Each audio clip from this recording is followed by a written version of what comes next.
You're listening to the Flip Houses Like a Girl podcast, where we educate, empower, and celebrate everyday women who are facing their fears, juggling family and business, embracing their awesomeness, and wholeheartedly chasing their dream of flipping houses. Each episode delivers honest-to-goodness tools, tips, and strategies you can implement today to get closer to your first or next successful house flip.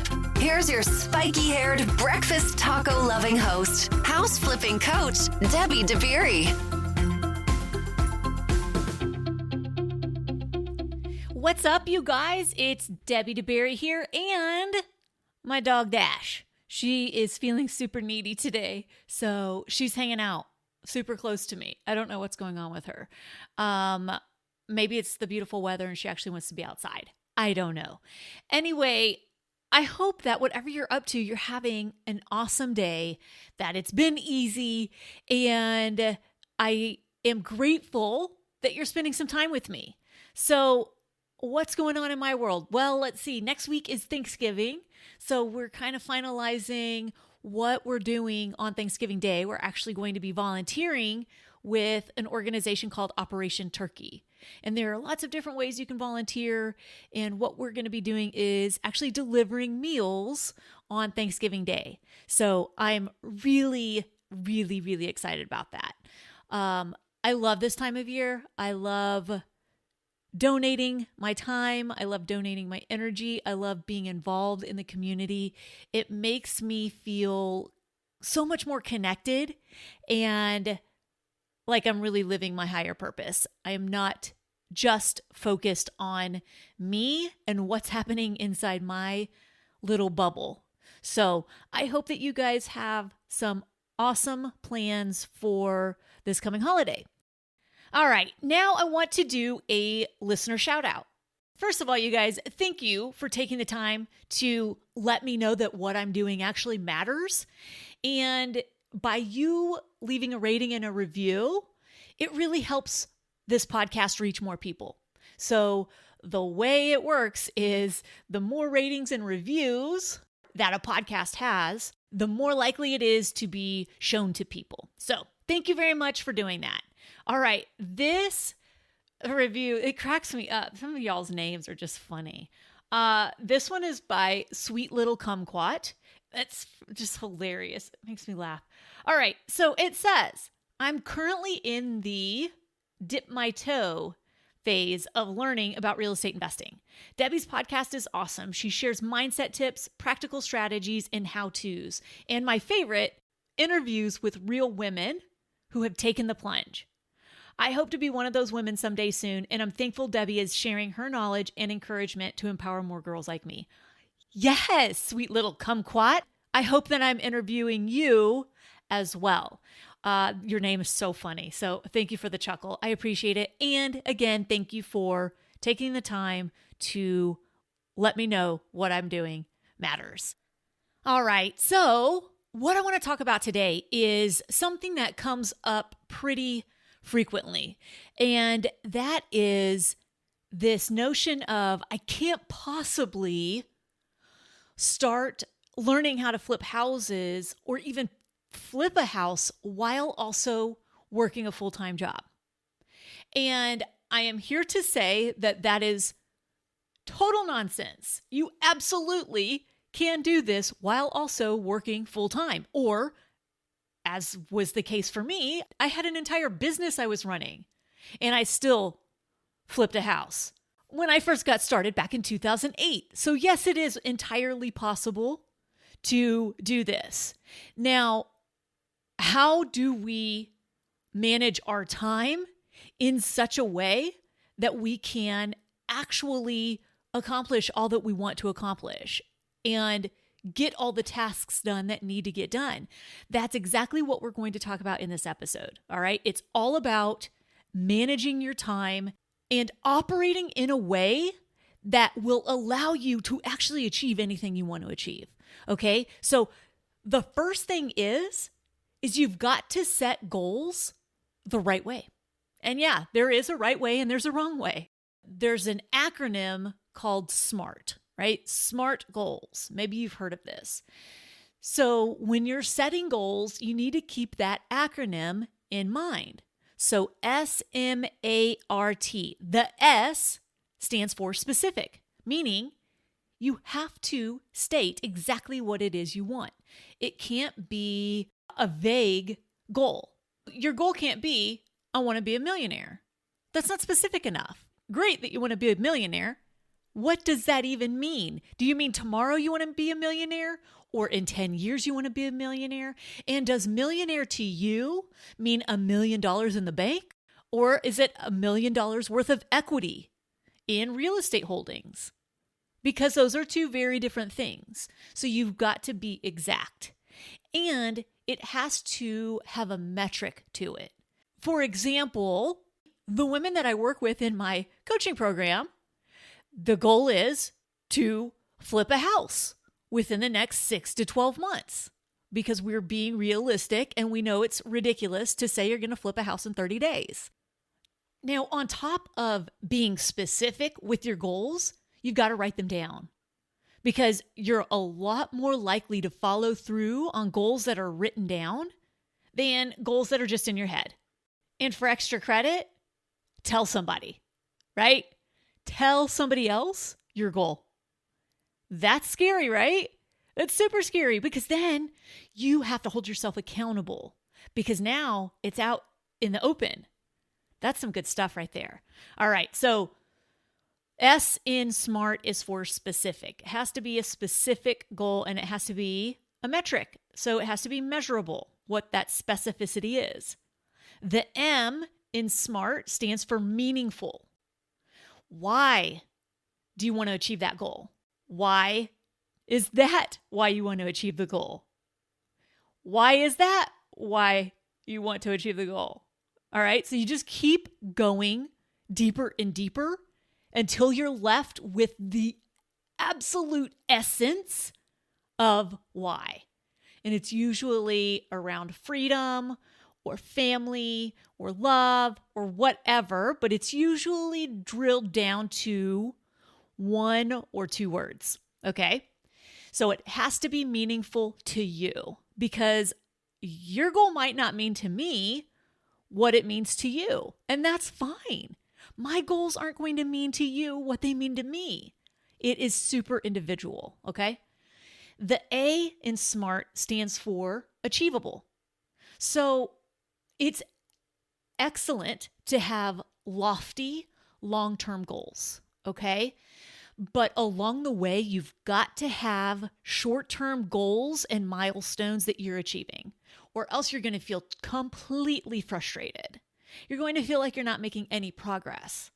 So the way I coach in my program is entirely around this. I break things down so that each week, the women in my program understand what their goals are for the week, what their tasks are for each module, what needs to be accomplished in order to move on to the next module. That's how you have short-term wins on your way to the long-term goal that you're trying to reach. So those are really important for mindset, for morale. You've got to see that you're making little wins along the way.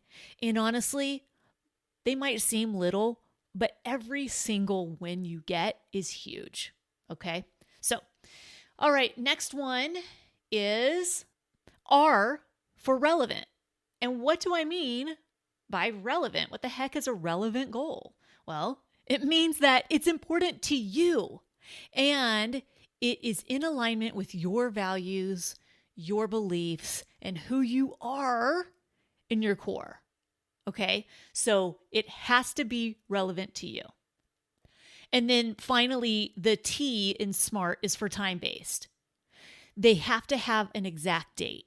If it's left open-ended, our brains don't do well with that. So if we have all the time in the world to accomplish something, guess what our brains do? Our brains take all the time in the world to accomplish that something. So you've got to have time limits. You've got to have specific dates when you want to achieve your goals. All right. So that is the SMART acronym when it comes to goal setting. That's how you set goals the right way, using that SMART acronym. Okay. The second thing to do to really manage your time in an effective way is to use a time management system. So I don't know if you know Stephen Covey. He wrote the book 7 Habits of Highly Effective People. I've read it many times. It's something that I read probably every 12 or 18 months. I read it again because I always get something new. So the most recent time I read it, his time management matrix really stood out to me. And basically what you're doing is you're tagging things as either important, urgent, neither of those things, or both of those things. And when you start paying attention to where you're spending your time, you're likely spending them on urgent things.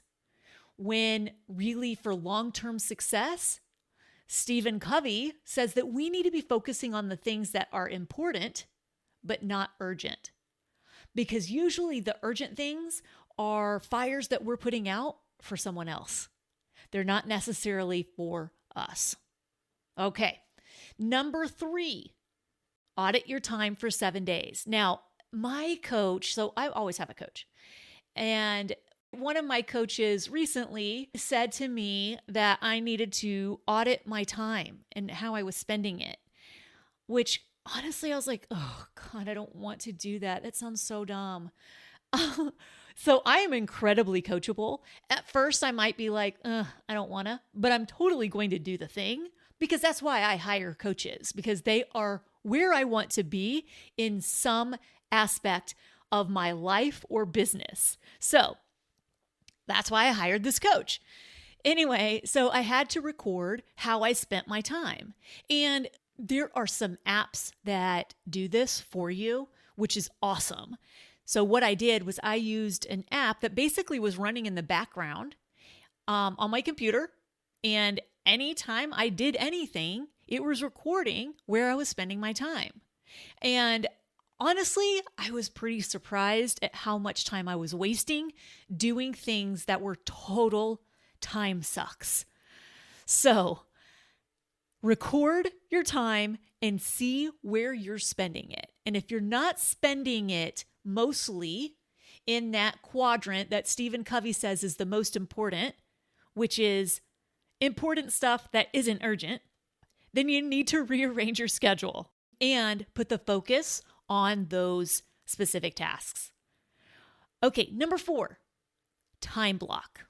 Like I mentioned earlier, your brain will use as much time as you give it to complete a task.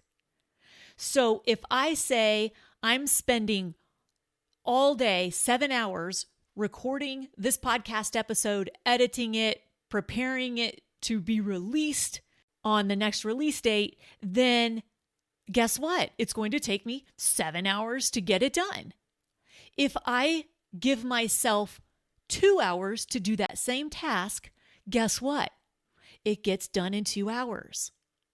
As much time as we are allotted, we will take that time to accomplish the task. So when you're time blocking, I think there are 2 important things to consider. 1, give yourself less time than you think you need. And 2, block out the important tasks. And I will say this, it is incredibly important to block out personal time. If you aren't taking care of yourself, you cannot show up and serve other people. Regardless of how you do that in your life, you cannot do it well if you aren't taking care of yourself. Additionally, when are you most effective? For me, I'm a morning person.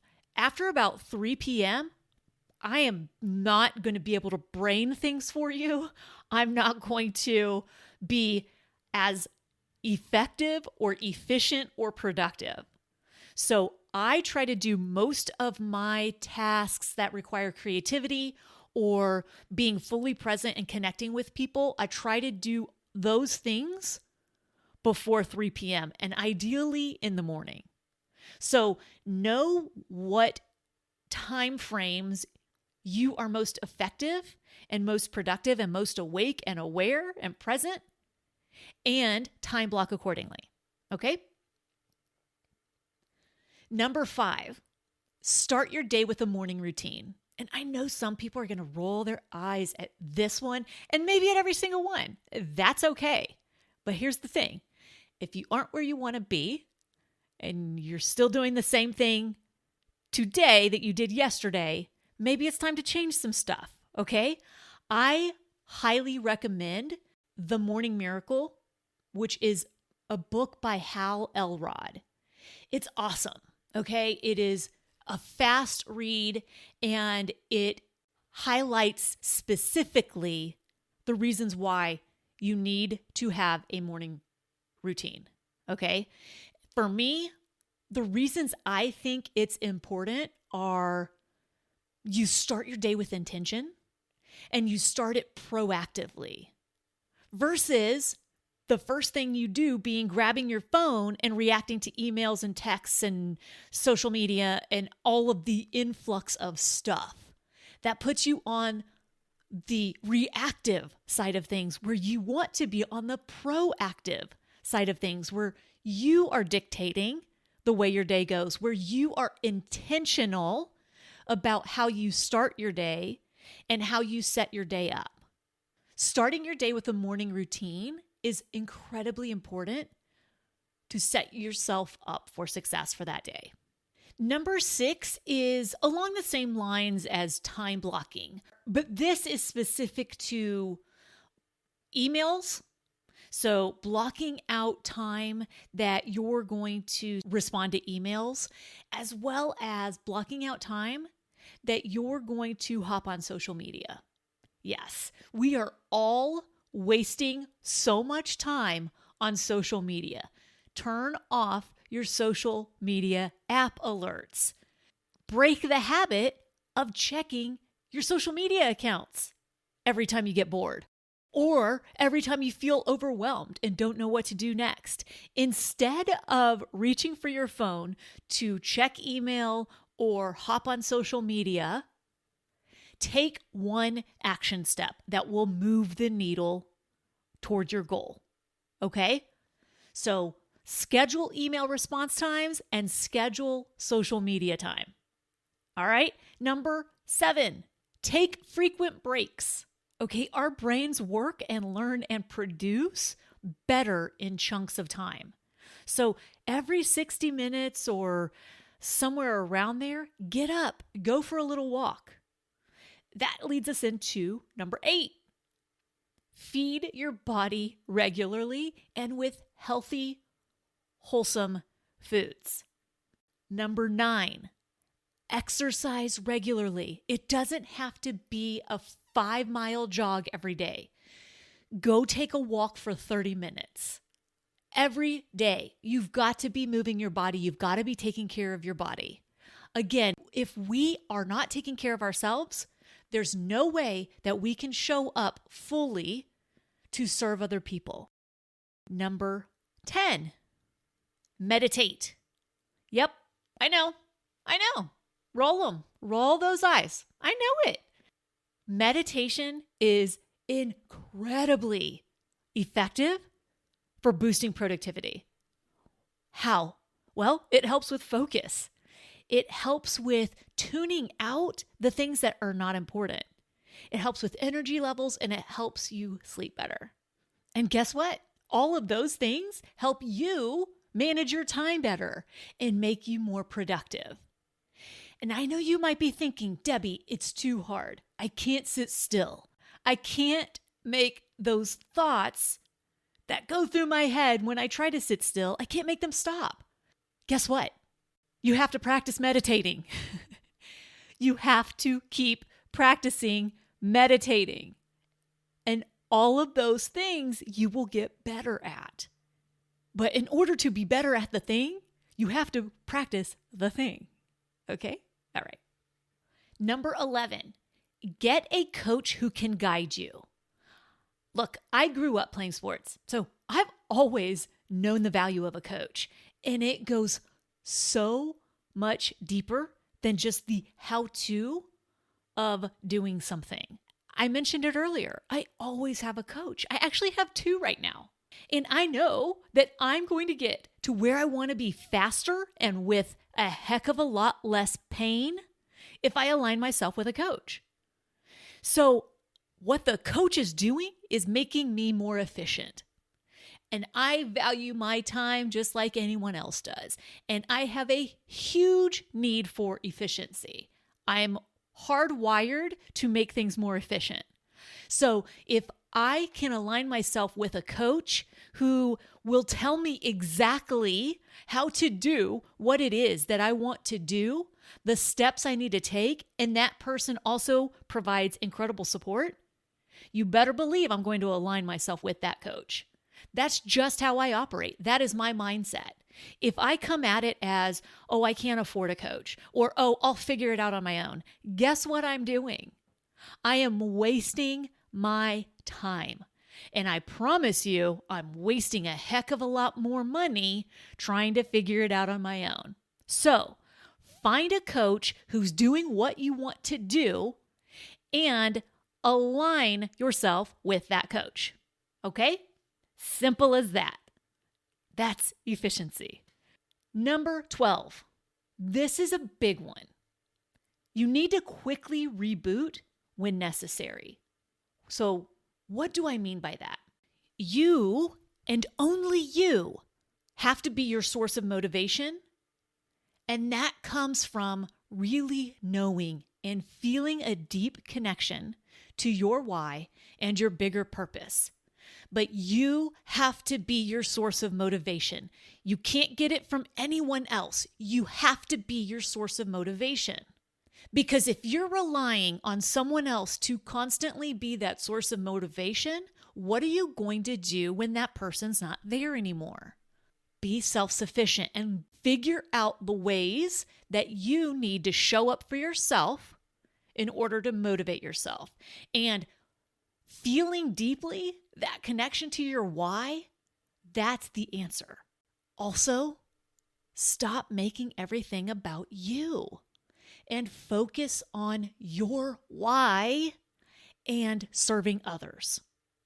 When we stop making everything about us, it opens us up to show up in such a bigger way for other people. Trust me, this can be super hard. I get it.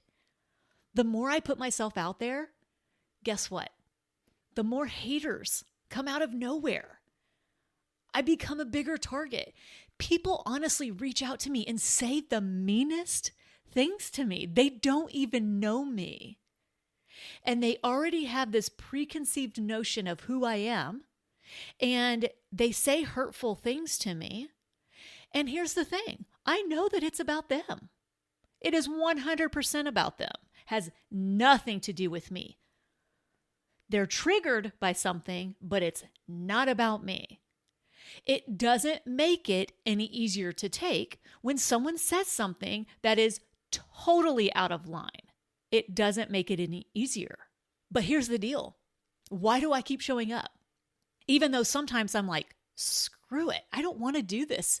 I don't want to take the hate from people who have no idea who I am. It is incredibly frustrating. But why do I keep showing up? Well, first of all, that's my stinking motto for 2019 is to keep showing up. I have it on my sign behind my desk. You see it on all the videos you've seen of me. I have it on a bracelet I wear every day. Keep showing up, even when it's hard. But why do I keep doing that? Because the most important thing to me, all of my decisions, everything that drives me and my business, and honestly, in my personal life, is paying forward the love, support, and encouragement my mom gave me. That's it. When it comes to business, that means teaching women skills that allow them to be self-sufficient and loving the crap out of them as they struggle their way through the challenges as they celebrate huge accomplishments they never imagined they could do. That's why I keep showing up. So you have to find what makes you keep showing up. And it has to mean so much to you that all of the potential crap that comes with it, you can overcome it. How are you going to reboot quickly when necessary? Okay, the last one is to stop using time as an excuse. I think the majority of people who say, I don't have the time to do this, even though I really, really, really want to, and I have a burning desire to do so, I think that they are not being truthful with themselves. I do. I think that what is really going on is that they're terrified. And by not moving forward, by not making progress, by not doing things in a different way than they've been doing them, by not trying, guess what? You don't have to risk making a mistake or looking like a fool. And those are the things we want to avoid the most. We want to avoid making mistakes and we want to avoid looking foolish. So, stop using time as an excuse. Just try that on. It might not fit at all. That might not be you at all. But what I guarantee you is that the majority of people who start on this house flipping venture do not have the time to do it, but they make the time to do it. The vast majority of people have a full-time job, they have another business, they have a busy life.